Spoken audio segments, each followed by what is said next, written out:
సుంకర్ శెట్టయ్య గారు మాజీ sarpanch, senior most sarpanch. ఆ తర్వాత పలుగుల శ్రీనివాస్ గారు కాంగ్రెస్ పార్టీ లీడర్. బాలింగం గారు వార్డు మెంబర్, శ్రీని గారు వార్డు మెంబర్. వీళ్ళంతా మా గ్రామస్తులు. వీళ్ళంతా కాంగ్రెస్ పార్టీ ఒకప్పుడు ఇక్కడ కంచుకోట లెక్కుంటుండే. ఆ తర్వాత టీఆర్ఎస్ పార్టీ కొన్నాళ్ళ హవా నడిచింది.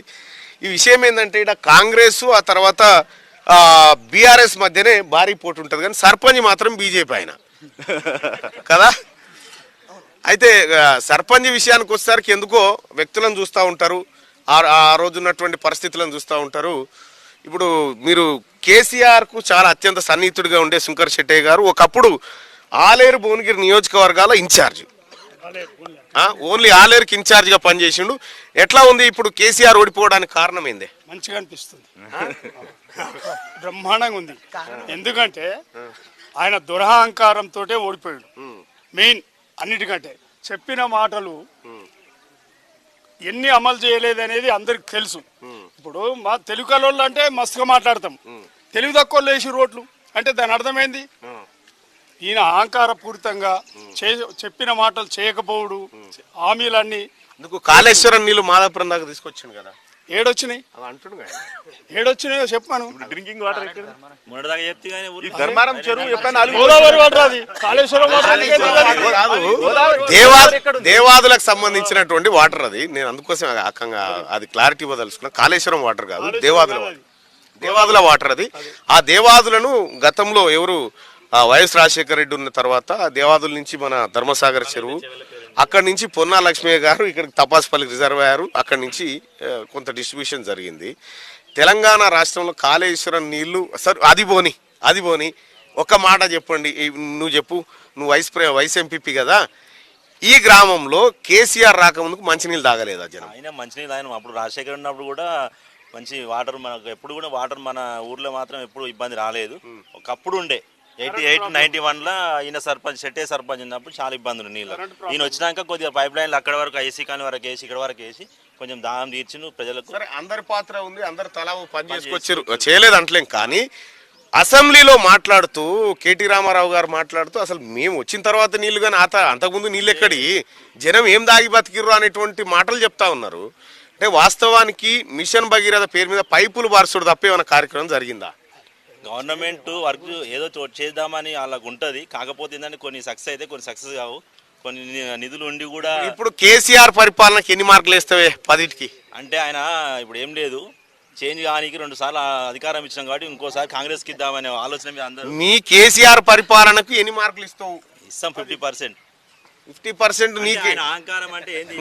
చెప్పింది నువ్వే 50% ఇస్తే ఇప్పుడు ఇప్పుడు ఇప్పుడు న్యూట్రల్ గా ఉండేటువంటి విటలను నేను ఇవ్వాలి. ఇప్పుడు ఇంకా మనం కూడా ఇంకా 3 ఏళ్ళు 4 ఏళ్ళు చూస్తే ఈ కాంగ్రెస్ ప్రభుత్వం గురించి కూడా మనకు తెలుస్తుంది. కాంగ్రెస్ ప్రభుత్వం గురించి గతంలో కాంగ్రెస్ చాలా సార్లు ఇక్కడ వర్క్ చేసింది. నేనేమంటున్నా, కాంగ్రెస్ వచ్చినా బీజేపీ వచ్చినా బీఆర్ఎస్ వచ్చినా ఏ పార్టీ వచ్చినా అల్టిమేట్ గా ఇప్పుడు ప్రధానమంత్రి నరేంద్ర మోడీ గారు ఏమంటా ఉన్నారు, మనము ప్రపంచంలోనే 5వ బలమైన ఆర్థిక వ్యవస్థగా ఎదిగిపోయినామని చెప్తా ఉన్నాడు. ఏమనుకుంటారు చూసిన జనం, నిజమే కావచ్చు అనుకుంటారు. వాస్తవానికి ఆ బ్రిటన్ గిటన్ అవి దెబ్బతిని ఆర్థికంగా దెబ్బతిని కింద పడితే మనం మీదికి పోయినాం అంతే, అంతకంటే ఎక్కువ లేదు. ఆడ మనం చేసింది కూడా ఏం లేదు. ఇక్కడ మనది $3 ట్రిలియన్ ఎకానమీ అని చెప్తా ఉన్నాడు. ఇవి ఎవరికెరక, మన ఊళ్ళి $1 ట్రిలియన్ ఎవరికెరక, ఈ ఉప్పు ఎంత ఉంది, పప్పు ఎంత ధర ఉంది అనేది లెక్క.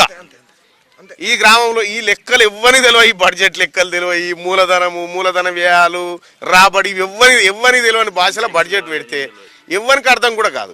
కానీ ఈ గ్రామంలో నా చిన్నతనంలో చూసిన పేదరికము ఇప్పుడు కొంత మెరుగైనట్టు కనిపిస్తుంది. అంటే ప్రజలకు కొనుగోలు శక్తి పెరిగింది.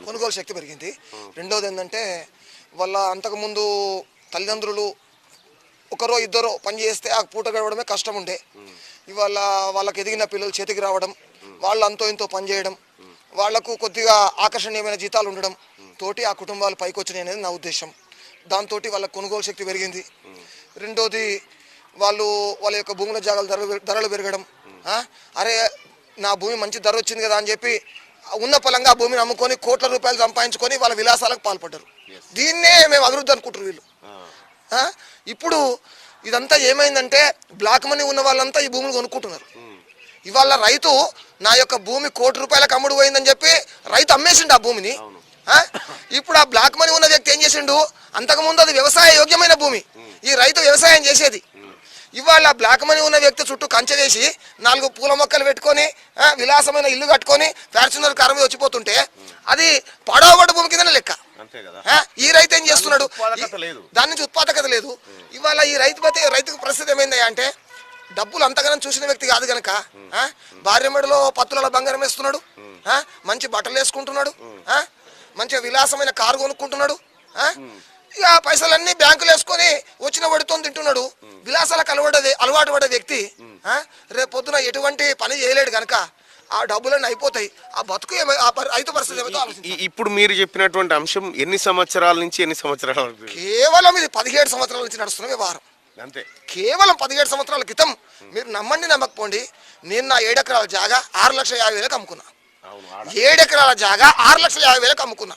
దానిలో ఉన్న చెట్లు మొత్తము ఊర్లో పెద్ద మనుషులంతా కలిసి ఇగో ఈ చింత చెట్లు ఇవన్నీ కలిసి 40,000 ఇస్తున్నామంటే 6,90,000 ఇచ్చింది నాకు మొత్తం. 7 ఎకరాల జాగా 6,90,000 చెట్లతో సహా అమ్ముకున్నా. ఇవాళ 7 లక్షలు ఆ 7 ఎకరాల జాగా ఉంటే నాకు లారీ పైసలు వస్తుండే, లారీ పైసలు వస్తుండే. అంటే అప్పుడు ఆ రోజులలో అదే ఎక్కువ. ఈ రోజు ఏందయ్యా అంటే, మీరు నమ్మండి నమ్మకపోండి, మా అమ్మగారు 10 పైసలు ఇస్తే నేను అక్కడి నుంచి బిందె నీళ్ళు ఎత్తుకొచ్చేది. కాసిం సౌబాయ్ అని ఉండే, అక్కడి నుంచి 10 పైసలు ఇస్తే నేను పల్లి పట్టి కొనుక్కొని తినాలి కృష్ణరామసారి దగ్గర. ఆ 10 పైసల కోసం నీళ్ళ మీద ఎత్తుకొచ్చేది. అంటే 10 పైసలకు అంత విలువ. ఇవాళ నా పిల్లగాడు 10 రూపాయలు ఇస్తే ఏం రాదంటే వాడేస్తాడు. అంటే డబ్బులకు అంత విలువ పడిపోయింది. దీనికి కారణం ఏంది? మన ఆర్థిక వ్యవస్థనే. డబ్బులకు విలువ పడిపోవడం కారణం అదే. అప్పుడు 10 పైసలు అంత విలువ ఉండే, కేవలం 33 రూపాయలే ఉండే అమెరికా డాలర్. ఇవాళ మన యొక్క రూపాయి వాడి యొక్క $1 ఇస్తే మనం 83 రూపాయలు కట్టియాలి. అంటే డబ్బుల యొక్క విలువ పడిపోతున్నది. దానికి కారణం మనమే. రైట్, థ్యాంక్ యూ అన్న. ఇక